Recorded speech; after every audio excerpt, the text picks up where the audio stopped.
Shalom, selamat pagi, selamat berjumpa kembali dalam program Faith in Christ atau Iman di dalam Kristus, yang pagi hari ini menyapa Bapak Ibu Saudara dengan suasana yang ceria, dan saya percaya setiap kita akan diberkati sepanjang hari ini melalui firman Tuhan.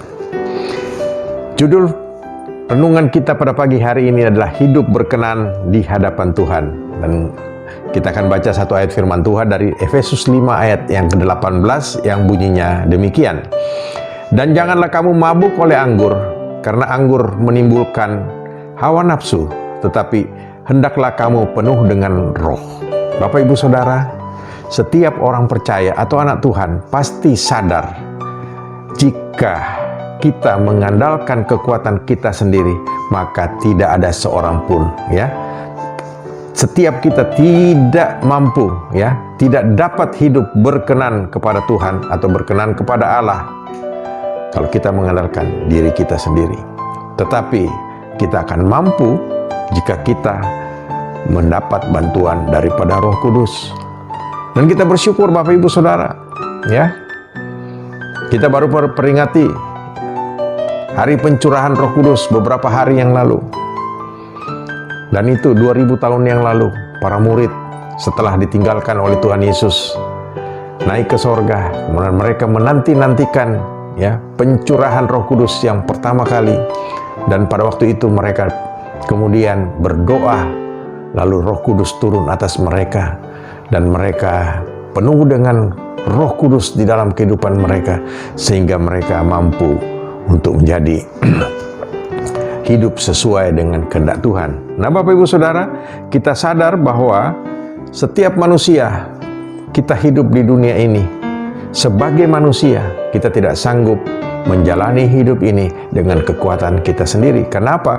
Karena dunia ini sudah dipenuhi oleh kuasa daripada si jahat atau tipu daya iblis begitu menguasai kehidupan ini. Dan kita melihat dalam kehidupan kita sehari-hari bagaimana kehidupan manusia begitu luar biasa dari pekerjaan daripada si iblis. Tapi kita bersyukur sebagai anak Tuhan, kita mempunyai kekuatan daripada Allah itu sendiri, yaitu Roh Kudus, untuk menghadapi semua tipu daya iblis ini. 1 Yohanes 5 ayat 19 dikatakan, kita tahu bahwa kita berasal dari Allah dan seluruh dunia berada di bawah kuasa si jahat. Kita lihat saudara, seluruh dunia berada di bawah daripada si jahat. Si jahat itu adalah iblis.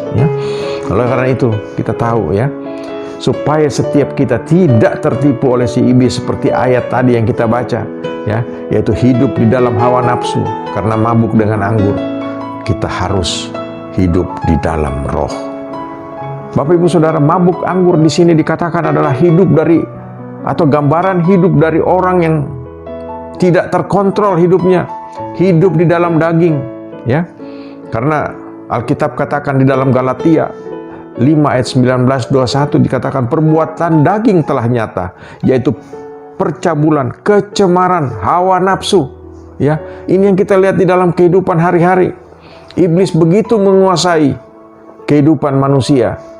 Kemudian ada penyembahan berhala, sihir, perseteruan, perselisihan, iri hati, amarah, kepentingan diri sendiri, pencederaan roh, pemecah, kedengkian, kemabukan, pesta pora, dan sebagainya. Saudara lihat, kita lihat ini semua itu adalah kehidupan dalam daging, dan itu semua tidak berkenan di hadapan Tuhan. Oleh karena itu Bapak Ibu Saudara, kalau kita tahu, kalau kita hidup di dalam kedagingan ini, ujung-ujungnya semua berujung kepada kematian. Dan dikatakan di dalam ayat terakhir dari ayat 21, seperti yang telah kubuat dahulu bahwa barang siapa melakukan hal-hal yang demikian, arti hidup di dalam kedagingan, ia tidak akan mendapat bagian dalam kerajaan Allah. Berarti mati, saudara. Tidak ada lagi keselamatan, tidak ada lagi kehidupan yang kekal. Oleh karena itu kita tidak akan mendapat bagian dalam kerajaan Allah. Itu satu hal yang sangat mengenaskan. Karena kenapa? Tuhan Yesus sudah mati ganti saudara dan saya untuk menebus segala dosa dan kesalahan kita, lalu kita sia-siakan. Oleh karena itu Bapak Ibu, marilah kita hidup sebagaimana Tuhan Yesus inginkan di dalam kehidupan kita, yaitu kita hidup di dalam tuntunan, dalam kuasa Roh Kudus, ya. Oleh kuasa Roh Kudus kita mampu untuk menjalani kehidupan ini, ya. Efesus 5 ayat 15 sampai 16 katakan, karena itu perhatikanlah dengan seksama bagaimana kamu hidup. Ya, janganlah seperti orang bebal, tetapi seperti orang arif. Jangan seperti orang bebal, ya. Kita sudah tahu itu salah, tetapi tetap dilakukan. Itu bebal namanya, saudara. Ya. Seperti contoh kita melihat dalam kehidupan sekarang ini dalam pandemi Corona-19. Kita tahu pemerintah sudah perintahkan untuk tidak boleh berkumpul dalam jumlah yang banyak, dalam ya semua itu ada aturannya. Tapi kita melihat banyak orang bebal di luar sana, saudara. Ya, ngotot. Orang Surabaya bonek lagi, nekat, saudara. Dia pikir, ya, oh, corona nggak kelihatan aja kok, ya. Tapi ternyata setelah itu tertular, saudara. Kita melihat banyak klaster-klaster baru. Bahkan Surabaya sudah bukan lagi zona merah, saudara. Kemarin sudah dinyatakan Surabaya adalah zona hitam. Sangat mengerikan, saudara, ya. Kita melihat kita hidup jangan sebagai orang bebal, tapi harus menjadi orang yang arif. Dan pergunakanlah waktu yang ada, karena hari-hari ini adalah jahat. Kita melihat Bapak Ibu Saudara, hari-hari ini adalah yang jahat, ya.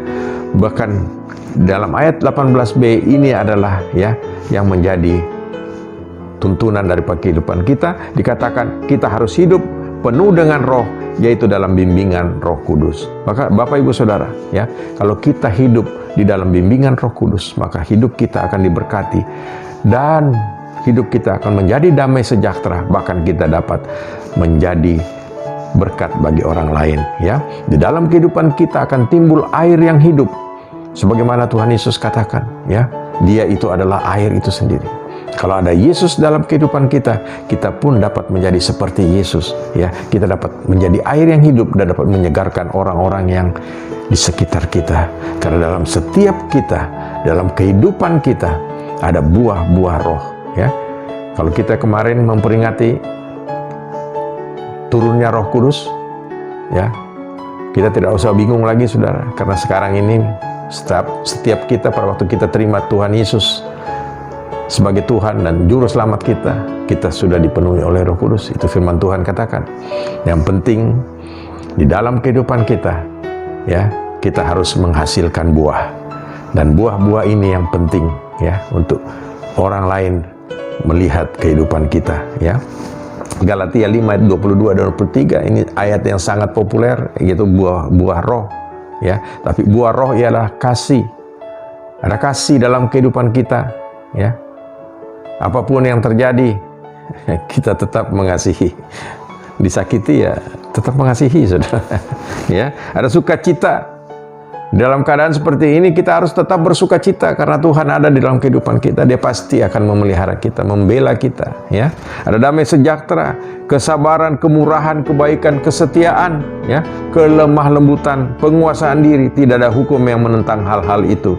Oleh karena itu, Bapak Ibu Saudara, kalau kita mau hidup berkenan seperti, ya, yang Tuhan maksudkan, berkenan, hidup kita berkenan di hadapan Dia, di hadapan Allah, kita harus lakukan itu dalam kehidupan kita. Ada buah roh yang keluar dari kehidupan kita, dan kita akan berkenan di dalam pandangan Allah. Dan oleh karena itu, setiap kita akan bersuka cita, karena Tuhan akan memberkati setiap kita. Di dalam setiap langkah hidup kita, kita akan diberkati oleh Tuhan karena kita hidup berkenan di hadapan Dia. Puji nama Tuhan. Tetap semangat menghadapi situasi sekarang ini.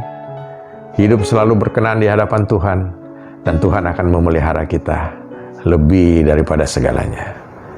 Tuhan Yesus memberkati. Sampai berjumpa di program berikutnya. Amin.